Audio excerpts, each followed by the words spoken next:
Hello friends, जय Shri cart में आपका स्वागत है।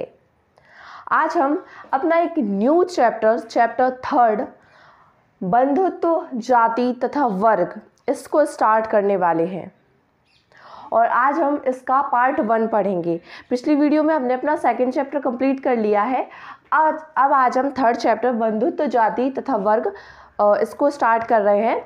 मैंने पिछली वीडियो में भी बताया था कि हमारे 3 chapter second, chapter third and chapter 4, ये तीनों चैप्टर में हम 600 ईसा पूर्व से लेकर 600 ईस्वी के कालक्रम की ही बात करेंगे।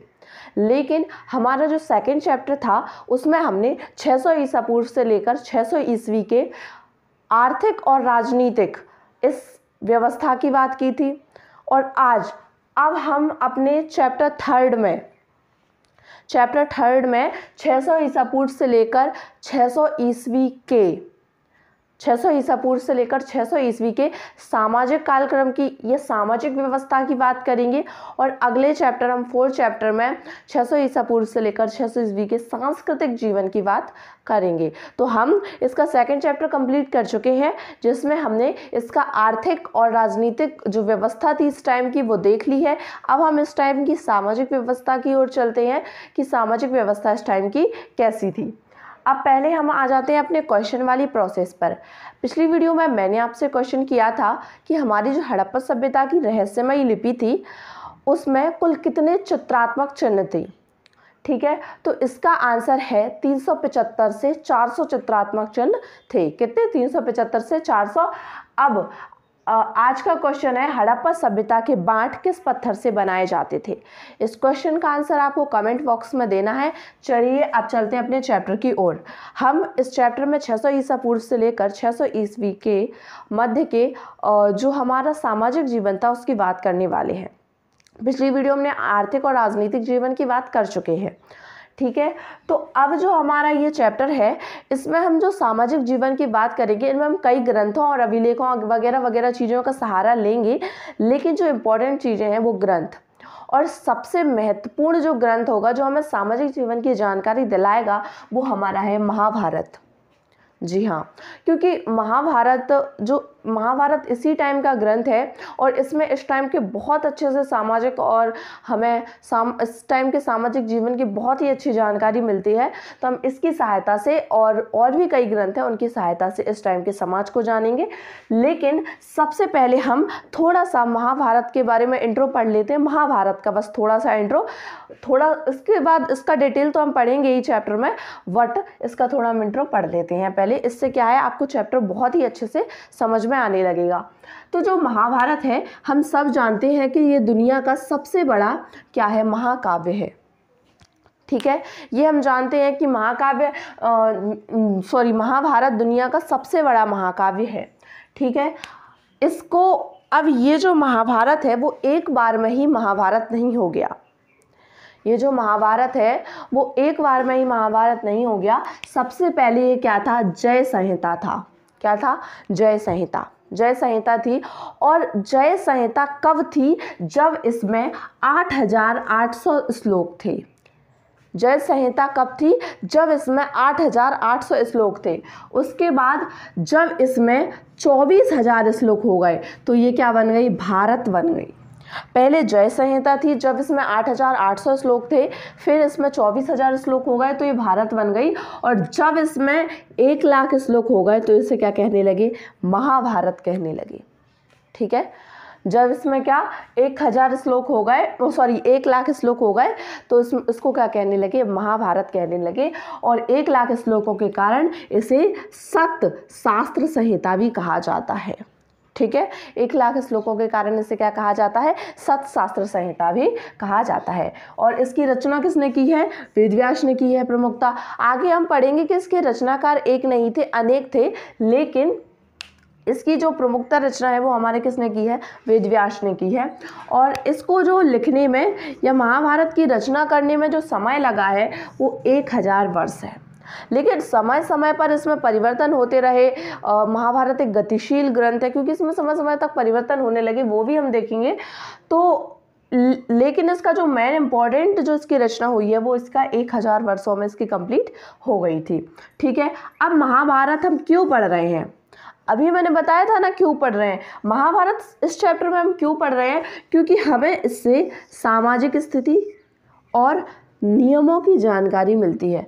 वही नियम जो हमारे वेदों वगैरह में थे, उस टाइम समाज के लिए क्या नियम थे, लोगों के लिए क्या नियम थे, वो नियम काय में मिले हैं हमें महाभारत से। इस टाइम के जो नियम और सामाजिक स्थिति की क्या मिलती है, बहुत अच्छी जानकारी मिलती है, इसलिए हम इस जो चैप्टर है उसमें उसका उपयोग कर रहे हैं।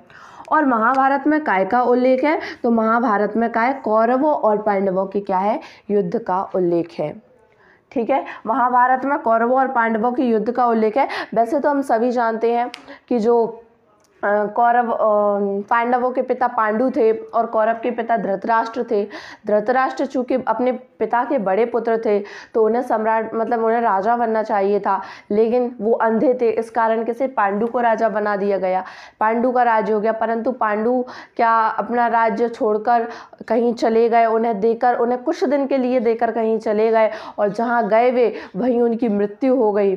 तो इसके कारण क्या किया, लेकिन वो जो राज्य था या साम्राज्य था वो तो किसका था, पांडु का था। इसके कारण वो किसका होता, पांडवों का होता। लेकिन जब वो उन्हें दे के चले गए थे कुछ दिन के लिए, उन्हें राजा बना के चले गए, तो फिर उन्होंने क्या किया, धृतराष्ट्र ने अपने पुत्र मुँह में आकर दुर्योधन के पुत्र मुँह में आकर क्या किया था कि दुर्योधन को जो साम्राज्य देने लगे थे। और इसी कारण दो परिवारों में जो युद्ध हुआ था, दो परिवार कौन कौन से, कौरवों का और एक पांडवों का, और दो परिवारों में जो युद्ध हुआ था उसी का वर्णन हमारे काय में किया गया है, महाभारत ग्रंथ में किया गया है। महाभारत के बारे में जानने के बाद अब हम जान लेते हैं महाभारत के समालोचनात्मक संस्करण के बारे में। ठीक है, तो सबसे पहला जो पॉइंट है कि 1919 में B.S. सुकथांकर ने महाभारत का समालोचनात्मक संस्करण किसने किया, बहुत ही इम्पॉर्टेंट पॉइंट है। तो 1919 में V.S. सुकथांकर ने महाभारत का समालोचनात्मक संस्करण किया। किसने, B.S. सुकथांकर ने। कब, 1919 में। ठीक है, अब क्या किया, इस जो समालोचनात्मक संस्करण है उसमें उन्होंने क्या किया, तो उसमें उन्होंने देश के विभिन्न भागों से, देश के अलग अलग भागों से विभिन्न लिपियों में, अलग अलग लिपियों में लिखी संस्कृत पांडुलिपियों को एकत्र किया। अब ये जो हमारे B.S. सुकथांकर हैं, इन्होंने अपनी टीम बनाई और इन्होंने क्या किया कि देश के अलग अलग भागों, अब जो हमारी रामायण है, हम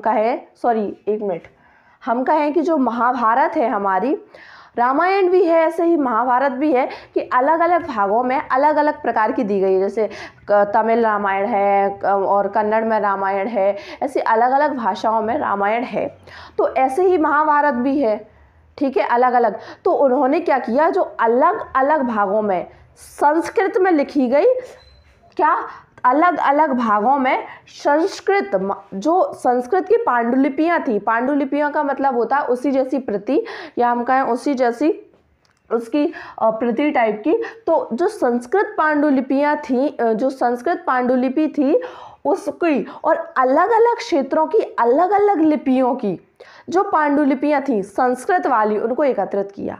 क्या किया कि अलग अलग क्षेत्रों में, अब अलग अलग क्षेत्र तो उनकी अलग अलग लिपि होगी, तो अलग अलग क्षेत्रों में अलग अलग लिपियों में लिखी गई संस्कृत की पांडुलिपि, मतलब संस्कृत की कॉपी वाली जो महाभारत थी, उनको क्या किया, उन्होंने एकत्रित किया। ठीक है, अब क्या होता है कि कोई और लिखता है तो थोड़ा सा चेंज तो आता है हर चीज़ में, कोई कुछ और ऐड होता है, कहीं कुछ और ऐड होता है। तो इस प्रकार से उन्होंने क्या किया, इसको मैच करने के लिए सारी जो महाभारत थी अलग अलग क्षेत्रों की, उनको एकत्रित कर लिया। उसके बाद उनका क्या किया, गहन अध्ययन किया। ठीक है, और गहन अध्ययन करके उन्होंने क्या किया, समान श्लोकों का चयन किया। अभी मैंने बताया कि कुछ में कुछ डिफरेंट होगा, कुछ में कुछ डिफरेंट होगा, तो जो श्लोक सभी पांडुलिपियों में समान थे उनको क्या कर लिया, उनका चयन कर लिया, उनको एकत्र कर लिया। और फिर उन श्लोकों का क्या किया, प्रकाशन किया। कितने पृष्ठों में, 13,000 पृष्ठों में। कितने पृष्ठों में किया? 13,000 पृष्ठों में उन श्लोकों का प्रकाशन किया और इसी को क्या कहा जाता है? महाभारत का समालोचनात्मक संस्करण कहा जाता है। ये बहुत ही इंपॉर्टेंट क्वेश्चन है, आ जाए कि महाभारत की समालोचनात्मक संस्करण को समझाइए, ये क्या होता है? तो क्या है कि 1919 में BS सुकथांकर ने भारत के विभिन्न क्षेत्रों की विभिन्न लिपियों में लिखी हुई महाभारत की संस्कृत पांडुलिपियों को एकत्र किया, उनका गहन अध्ययन किया। अध्ययन करने के पश्चात उनमें जो समान श्लोक थे उनको एकत्र किया और उन श्लोकों को एकत्र करके उनका चयन करके उनका प्रकाशन किया अलग से, और उनका 13,000 पृष्ठों में प्रकाशन किया गया। और इस प्रकाशन को या इस जो श्लोकों को लिखने में कितने और इस काम को करने में कितने वर्ष का समय लगा? 47 वर्ष का समय लगा। ये जो संस्करण किया गया, इससे जो हमारी महाभारत का समालोचनात्मक संस्करण किया गया, फिर इससे क्या निष्कर्ष निकला? तो इससे यह निष्कर्ष निकलता है कि उत्तर में कश्मीर, कहाँ? उत्तर में कश्मीर, नेपाल से लेकर तमिलनाडु तक की पांडुलिपियों में क्या थी? समानता थी।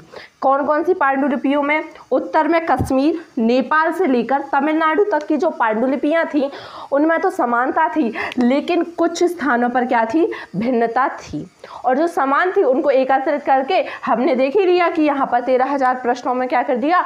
उनको छाप दिया गया और उनका प्रकाशन कर दिया गया, और इसको करने में 47 वर्ष का समय लगा।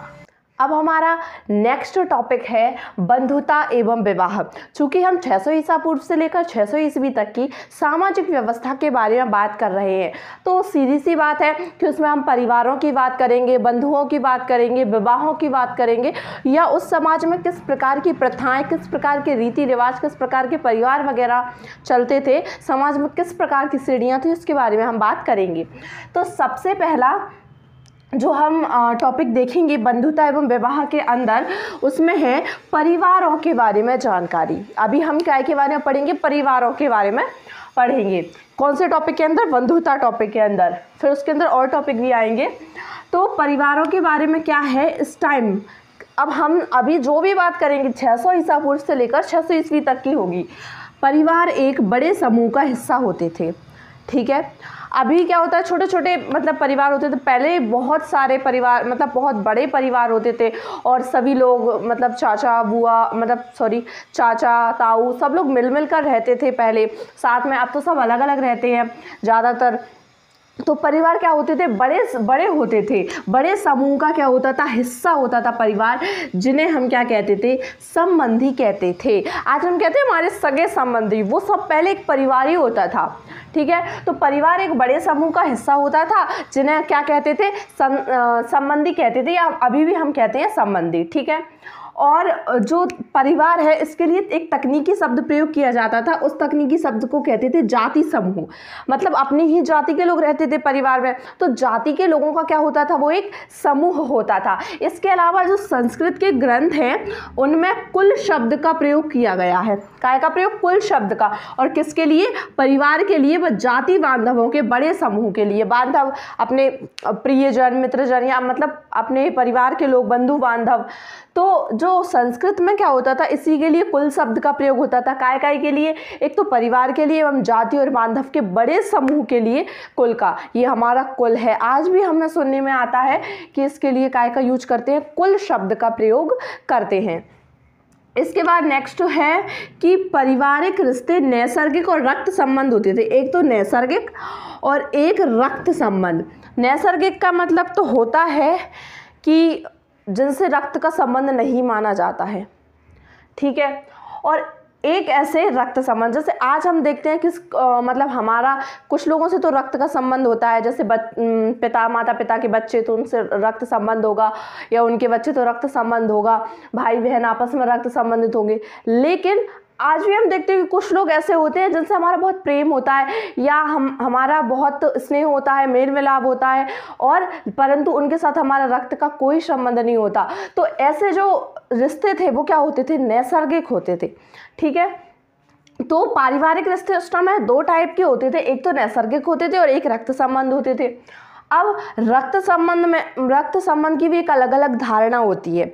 जैसे कि कहीं कहीं क्या कहते हैं, कुछ समाजों में कहते हैं कि चचेरे मतलब चाचा के, और मौसेरे मतलब मौसी के भाई बहन, मतलब चाचा के बच्चे चचेरे भाई बहन और मौसी के बच्चे तो मौसेरे भाई बहन। ठीक है, तो मौसेरे और चचेरे भाई बहन में कुछ जो समाज है या कुछ लोगों तो ये बताते हैं कि इनमें रक्त संबंध होता है, और कुछ लोग ये मानते हैं कि नहीं होता है। तो अगर होगा तो रक्त संबंध वाला आ जाएगा। अगर वो लोग ये मान रहे हैं कि चचेरे और मौसेरे में रक्त संबंध नहीं होता है, तो फिर कौन से हो जाएंगे, ये नैसर्गिक हो जाएंगे। तो उस समय क्या था, अलग अलग, कुछ लोग मानते थे कि इनमें भी रक्त संबंध होता है और कुछ लोग नहीं मानते थे। तो सबकी अलग अलग क्या थी, धारणा थी। इसके अलावा परिवार दो तरह के होते थे, दो तरह के परिवार होते थे। एक तो होते थे पितृवंशीय और एक होते थे मातृवंशीय। लेकिन अधिकतर जो परिवार थे, अधिकतर हम देखने में आते हैं वो पितृवंशीय परिवार होते हैं। अब पितृवंशीय और मातृवंशीय क्या होता है, तो परिवार सबसे पहले ये समझ लो कि परिवार दो टाइप के होते थे। एक पितृवंशीय जो पिता के वंश के अनुसार चलते थे, और मातृवंशीय जो माता के वंश के अनुसार चलते थे। अब पितृवंशीय में ये होता है वह वंश परंपरा जो पहले पुत्र, मतलब जैसे मान लो पिता के बाद पिता का पुत्र, अगर मान लो कोई राजा है तो उसके बाद उसका पुत्र बनेगा, फिर उसका पौत्र बनेगा, पौत्र मतलब उसके पुत्र का पुत्र, और फिर उसका प्रपौत्र बनेगा, मतलब पुत्र के पुत्र का पुत्र। ठीक है, पहले तो पुत्र बनेगा, फिर पौत्र बनेगा मतलब पुत्र का पुत्र, और फिर प्रपौत्र बनेगा मतलब पुत्र के पुत्र का पुत्र। ठीक है, तो क्या होता था कि जो पितृवंशीय परंपरा है वो बेटों के हिसाब से चलती थी, या कहे कि पुरुष को महत्व दिया जाता था, उसमें पिता को महत्व दिया जाता था कि उसके पश्चात उसका बेटा बनेगा, फिर उसका बेटा बनेगा और फिर उसका बेटा बनेगा। लेकिन जो मातृवंशीय परंपरा होती थी वो माँ से जुड़ी होती थी। जैसे यहाँ पिता का महत्व होता था वैसे ही माँ का महत्व होता था। माँ, फिर मतलब यहाँ माँ को महत्व दिया जाता था, जैसे यहाँ पिता को महत्व दिया जाता था वैसे ये वंश परंपरा माँ के अनुसार चलती थी। और इस प्रकार जो परिवार था उसमें दो प्रकार की वंश परंपरा थी, पितृवंशीय और मातृवंशीय। पितृवंशीय में क्या होता था, पिता के वंश के अनुसार चलती थी, मातृवंशीय माता के वंश के अनुसार चलती थी।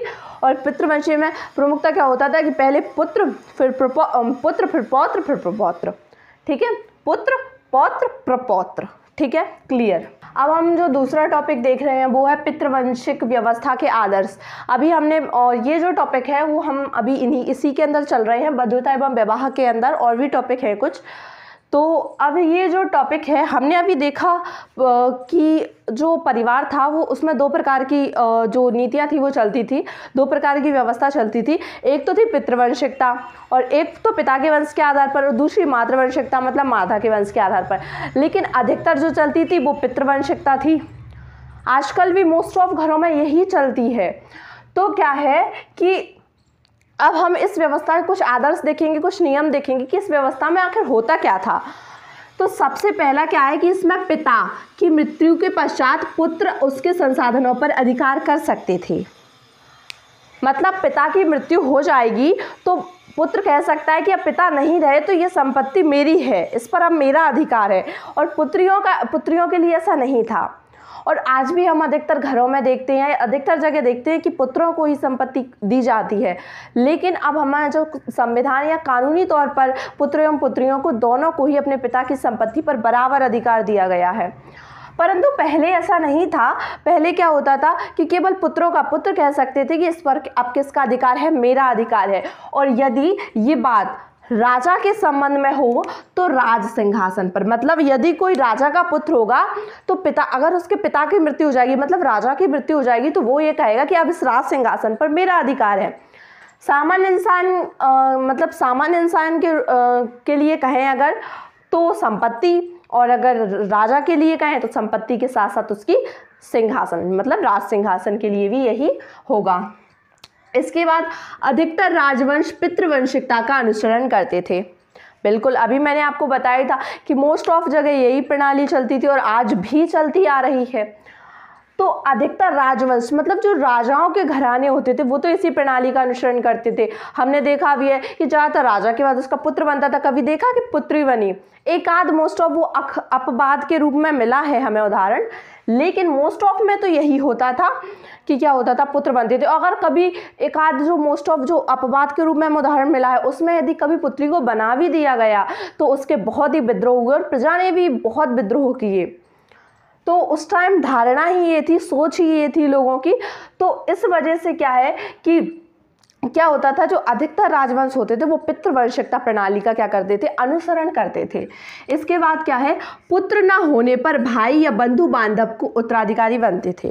अगर पुत्र नहीं है तो सीधी सी बात है उस संपत्ति का अधिकारी भाई होगा, या उसके जो सगे संबंधी, जो भी ज़्यादा क्लोज मतलब ज़्यादा पास वाले संबंधी होंगे वो होंगे।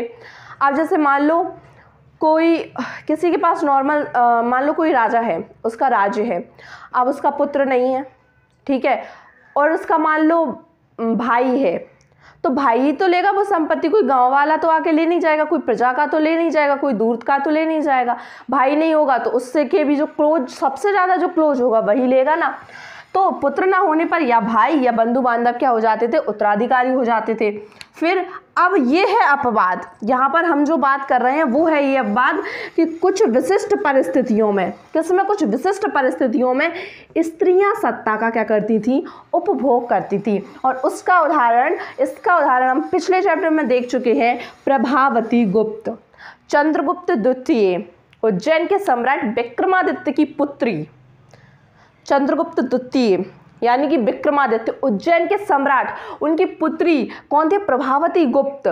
ये क्या थी, संपत्ति की मालकिन थी। इनके पास स्वयं की संपत्ति थी, स्वयं का राज था इनके पास, और ये उस पर शासन करती थी। तो ये जो प्रभावती गुप्त है, ये इस पितृवंशिकता प्रणाली की क्या हुई, के लिए क्या हुई, एक अपवाद हुई है, इसके विरुद्ध थी ये। तो इस प्रकार आज की इस वीडियो में इतना ही। आज के लिए यही टॉपिक है आपके लिए, और आशा है आपको ये टॉपिक बहुत ही अच्छे से समझ में आ गए होंगे। और मिलते हैं अब इसके भाग 2 में। Thank you so much.